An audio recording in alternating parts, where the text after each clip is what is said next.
Bismillahirrahmanirrahim. Assalamualaikum warahmatullahi wabarakatuh. Alhamdulillah, meet again with me, Mrs. Suharmi, with my channel. Today I will explain to you the material of chapter 3.2. It's about rules and obligation. Rules and obligations. Rules and obligations are inseparable things. Because of rules, we have obligations. We find rules and obligations everywhere. At school, at hospital, at street, or even at home. And we find rules and obligations in almost all events, in a ceremony, in a meeting, in a worship, or even in a party. Well, hari ini bahasan kita adalah rules and obligation. Rules artinya peraturan, dan obligations artinya tanggung jawab. Aturan dan tanggung jawab adalah hal yang tidak terpisahkan. Kita mempunyai aturan, kita mempunyai tanggung jawab. Karena aturanlah kita mempunyai tanggung jawab.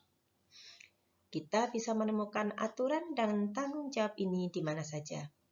Di sekolah, di rumah sakit, di jalan, bahkan ketika kita berada di rumah. Dan kita menemukan aturan dan tanggung jawab di hampir semua aktivitas kita.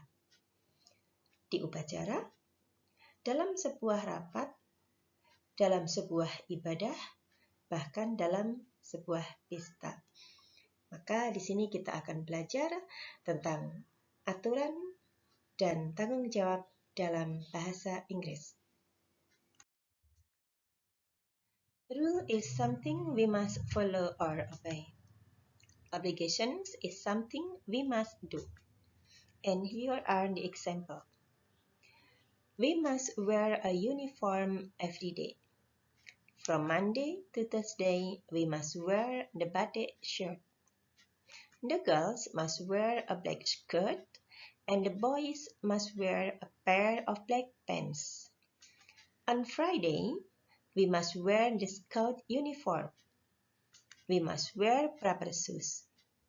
We must not wear sandals, a t-shirt, or a casual wears at any place and at any time during the school's hour. Saya sudah menuliskan artinya di sini. Oke, kita harus memakai seragam setiap hari. Dari hari Senin sampai dengan hari Kamis, kita harus memakai kemeja batik. Siswa perempuan harus memakai rok warna hitam, dan siswa laki-laki harus memakai celana panjang hitam. Pada hari Jumat, kita harus memakai seragam pramuka. Kita harus memakai sepatu yang semestinya. Ya, proper artinya adalah semestinya. Kita dilarang memakai sendal, t-shirt, atau pakaian casual lainnya dimanapun dan kapanpun selama kita berada di sekolah. Oke. Ya, kalau kita perhatikan ada kata yang dicetak tebal, yaitu kata must, must lagi, kemudian di sini ada kata must not. Must artinya adalah harus, dan must not artinya adalah dilarang. Ya, ini semua adalah aturan yang kita temukan di sekolah. Jadi, kata yang dicetak tebal adalah must dan must not. Must harus, must not dilarang. Rules. We have obligation and we have prohibition. For obligation, we use must. And for prohibition, we use must not or mustn't. Must, the pattern. Subject, must verb-based. Or subject must be complement. While for prohibition, the pattern, subject, must not verb-based, or subject must not be complement. Verb-based, for example, wear, come, not to wear or wearing. while complement, adjective, noun, adverb. Ya, aturan itu dibagi menjadi dua. Yang pertama yaitu obligation atau tanggung jawab, sesuatu yang harus kita lakukan. Dan yang kedua adalah prohibition atau larangan, sesuatu yang dilarang untuk dilakukan, yang harus tidak kita lakukan. Untuk obligation, kita menggunakan must, yang artinya adalah harus. Dan untuk prohibition, menggunakan must not atau mustn't disingkatnya, yang artinya harus tidak atau dilarang. Pola kalimatnya atau patternnya, ini semua kalimat positif, adalah subjek diikuti oleh must dan diikuti oleh kata kerja dasar. Atau subjek must be complement. Sedangkan untuk larangan, polanya hanya tinggal menambahkan not setelah must. Ya, di sini must not be complement. Verb base adalah kata kerja dasar. Contohnya wear, come, bukan to wear, atau wearing. Jadi kata kerja yang tidak berimbuhan apapun. Sedangkan complement atau pelengkap itu adalah kata yang tergolong pada kata sifat, kata benda, atau kata keterangan. Jadi pada poin ini kita akan belajar tentang penggunaan model must. Bentuk negatifnya must not atau mustn't. Must artinya harus dan must not artinya dilarang atau harus tidak. Must digunakan dalam obligation dan must not digunakan dalam prohibition. Setelah model, ya kemarin kita sudah belajar can, will, may, kemudian should, ya sekarang tambah must. Mereka termasuk pada model auxiliary. Semua model itu harus diikuti oleh kata kerja dasar. Ini adalah contohnya. Baik, sekarang kita bahas obligation terlebih dahulu. Subjek diikuti oleh must, diikuti oleh kata kerja dasar. Contoh kalimatnya, kita harus menghormati para guru. Mari kita terjemahkan kalimat ini ke dalam bahasa Inggris. Ya, ini adalah sebuah aturan, keharusan. Kita bahasa Inggrisnya adalah we harus, must, menghormati, respect, para guru, the teachers. Mudah kan? Kita harus menghormati para guru. Respect adalah kata kerjanya, verb base-nya. Tidak boleh berimbuhan apapun. Ini adalah kata kerja dasar. Contoh selanjutnya, yang menggunakan complement sebagai predikat. Maka nanti setelah must harus diikuti oleh be. Contohnya adalah, kita harus sopan kepada guru dan teman. Kita sebagai subjek, harus itu adalah must. Sopan di sini sebagai predikat. Sopan itu bukan kata kerja. Sopan adalah kata sifat atau adjektif. Maka setelah must harus menggunakan be. Mari kita terjemahkan ke dalam bahasa Inggris. Kita, bahasa Inggrisnya adalah we harus, must be. Mengapa menggunakan be? Karena sopan. Predikatnya kata sifat. Sopan bahasa Inggrisnya adalah polite. Kepada guru dan teman, to teachers and friend. Ya, ini adalah contoh sebuah obligation. Pola yang pertama, pola yang kedua. Well, sekarang kita ke prohibition. Polanya adalah subjek, must not, kata kerja dasar. Contohnya, kita dilarang membuang sampah sembarangan. Kita sebagai subjek dilarang nanti akan menggunakan must not. Membuang di sini adalah kata kerja, ya, jadi predikatnya kata kerja dasar. Kemudian sampah sembarangan di sini objeknya. Oke, bagaimana bahasa Inggrisnya? Kita adalah we, dilarang adalah must not. buang sampah sembarangan, bahasa Inggrisnya adalah litter. Ya. Litter di sini artinya sudah membuang sampah sembarangan. Jadi ini adalah kata kerja bentuk dasar. Tidak, we must not littering, bukan begitu. Litter, kata kerja bentuk dasar. Contoh yang kedua, untuk yang predikatnya berupa complement, yaitu kata sifat, kata benda, atau kata keterangan.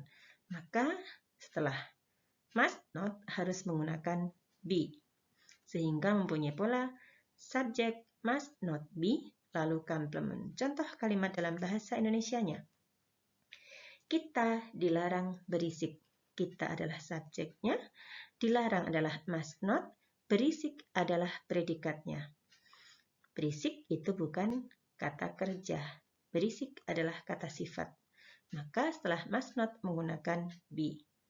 Kalau kita terjemahkan ke dalam bahasa Inggris menjadi kita adalah we, dilarang must not, langsung tambah be karena predikatnya bukan kata kerja. Berisik itu noisy. Sehingga kita dilarang berisik, bahasa Inggrisnya adalah we must not be noisy. Contoh selanjutnya. Kita dilarang berada di kantin selama jam belajar. Subjeknya adalah kita. Dilarang adalah must not. Berada di kantin ini bukan kata kerja, tetapi kata keterangan tempat. Maka masuk pada complement. Oleh sebab itu, nanti setelah must not kita menggunakan be. Oke, mari kita terjemahkan ke dalam bahasa Inggris. Kita adalah we, dilarang must not langsung be karena diikuti oleh adverb. Berada di kantin, in the canteen, selama jam belajar, during the lesson. Oke, ya ini adalah contoh daripada sebuah prohibition atau larangan. Menggunakan must not jika predikatnya kata kerja, dan must not ditambah be jika predikatnya berupa complement. Obligation. Kita kembali ke obligation, maka kita kembali ke must. Must itu mempunyai kata yang lain, yaitu have to. Kita sudah belajar pada pertemuan-pertemuan sebelumnya, ada model can, artinya sama dengan be able to. Ada model will, yang bisa digantikan dengan be going to. Sekarang must bisa digantikan dengan have to. Berarti have to artinya adalah harus, sama dengan must. Pada must polanya adalah subjek, must, kata kerja dasar. Pada have to polanya adalah subjek, have to, kata kerja dasar. Perbedaannya hanya ada pada must dan have to, artinya sama. Kata kerjanya masih sama-sama kata kerja dasar. S akan mengingatkan bahwa have to ini nanti bisa diganti juga dengan has to jika subjeknya ketiga tunggal. Subjek ketiga tunggal itu siapa saja? Sudah pernah Miss jelaskan. Yaitu ada he, she, it, atau nama benda yang jumlahnya hanya satu. Jadi, jika subjeknya nanti adalah ketiga tunggal, maka di sini menjadi has to. Ya. Mari kita lihat contohnya. Kalian harus mematuhi peraturan sekolah. Kalian adalah subjeknya, harus nanti menggunakan have to. Mematuhi itu obey sebagai predikat berupa kata kerja. Peraturan sekolah adalah objeknya. Bagaimana bahasa Inggrisnya? Kalian adalah you, harus have to, kemudian mematuhi obey, peraturan sekolah school rules. Seandainya have to ini diganti dengan must, maka akan menjadi you must obey the school rules. Mudah kan? Jadi, must langsung digantikan oleh have to. Kata kerja di belakang yang mengikuti masih kata kerja bentuk dasar. Baik, kita lihat contoh selanjutnya. Setiap siswa harus disiplin. Subjeknya adalah setiap siswa. Setiap itu mengacu pada satu benda. Maka subjeknya adalah subjek ketiga tunggal. Nanti have to diganti dengan has to. Ya, harusnya nanti menggunakan has to. Karena subjeknya jumlahnya hanya satu. Kemudian disiplin. Disiplin itu tergolong pada kata sifat, bukan kata kerja. Karena setelah harus itu adalah kata sifat, maka nanti setelah has to menggunakan be. Sehingga kalimat ini kita terjemahkan menjadi every student has to be disciplined. Namun jika seandainya every ini diganti dengan all yang artinya semua, maka menjadi all students have to be disciplined. Menggunakan have to jika all students. Karena every student maka menggunakan has to. Mengapa menggunakan be? Karena setelah harus adalah bukan kata kerja, melainkan kata sifat. Jika diganti menggunakan must, maka menjadi every student must be disciplined. Mudah ya? Sekarang kita ke prohibition.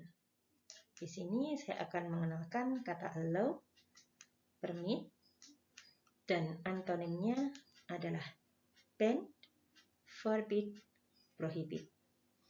Allow atau permit artinya adalah mengizinkan atau memperbolehkan, sedangkan ban, forbid, prohibit artinya adalah melarang. Jadi ini tanda lawan kata atau antonim. Mari kita buat contohnya.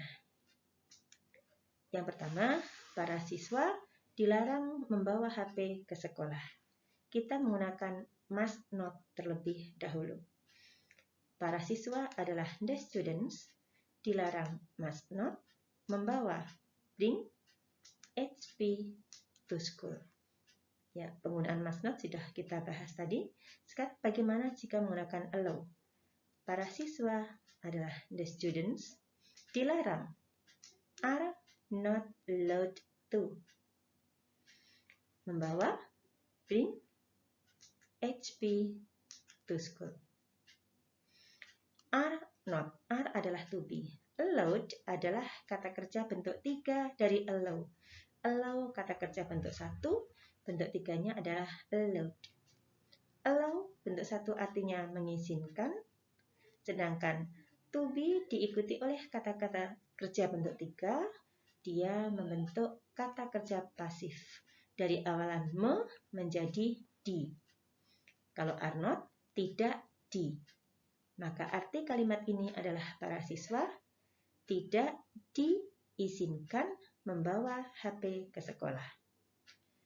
Allow itu sama dengan permit.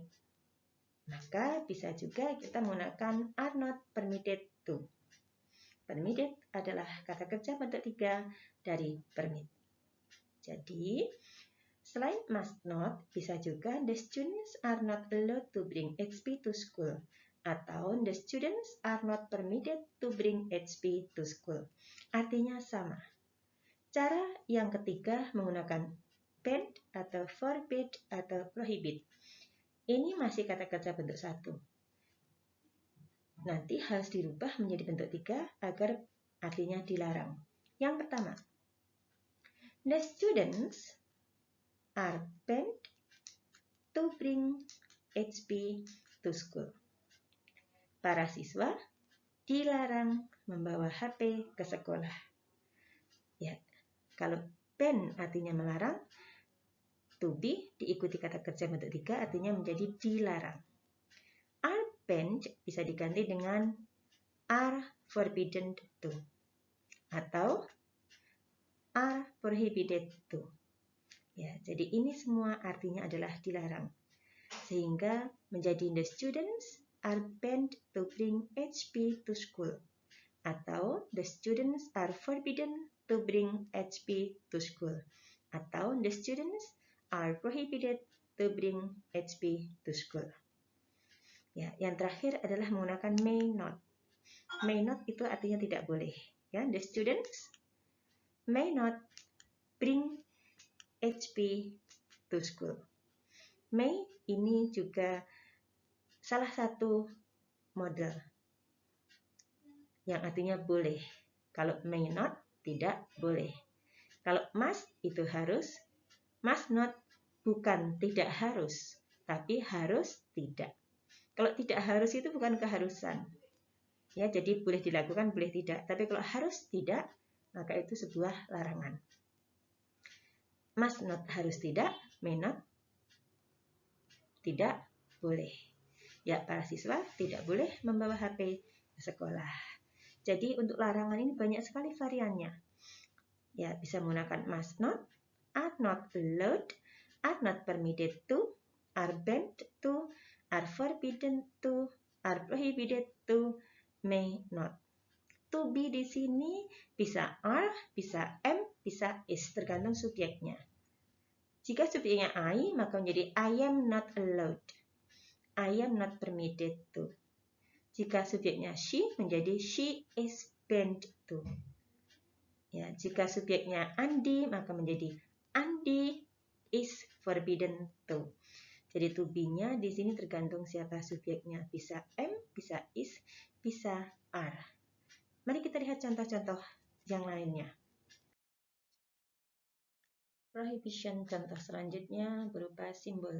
Jadi larangan itu bisa berupa kalimat, bisa juga berupa simbol. Ini adalah rambu lalu lintas yang kita semua tahu artinya, yaitu kita dilarang memarkirkan kendaraan kita di sini.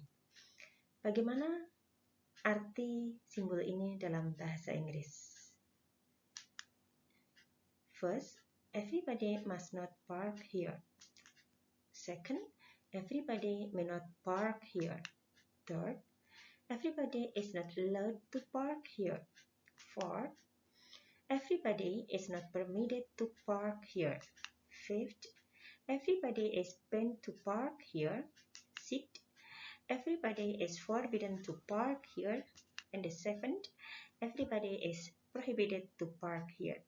Jadi simbol ini mempunyai banyak sekali makna. Sebetulnya artinya sama, yaitu setiap orang dilarang parkir di sini. Hanya dalam bahasa Inggrisnya kita bisa menggunakan must not, may not, not allowed to, not permitted to, banned to, forbidden to, atau prohibited to. Jadi untuk melarang itu kata kuncinya ada must not, may not, to be not allowed to be not permitted to be banned to be forbidden to, dan to be prohibited to. To be-nya bisa am, bisa is, bisa are, tergantung daripada subjeknya. Ya, ini sangat mudah kan? Jadi kalian harus ingat kata-kata allow, permit, ban, forbidden, dan prohibit. Ya, saya rasa pembelajaran kita sudah berakhir hari ini. Saya ucapkan terima kasih sudah menyimak, sudah menonton video dari saya. Semoga bermanfaat buat kalian semua. Mohon maaf jika ada kesalahan. Sampai ketemu pada pertemuan yang akan datang. Oke, thank you. Wassalamualaikum warahmatullahi wabarakatuh.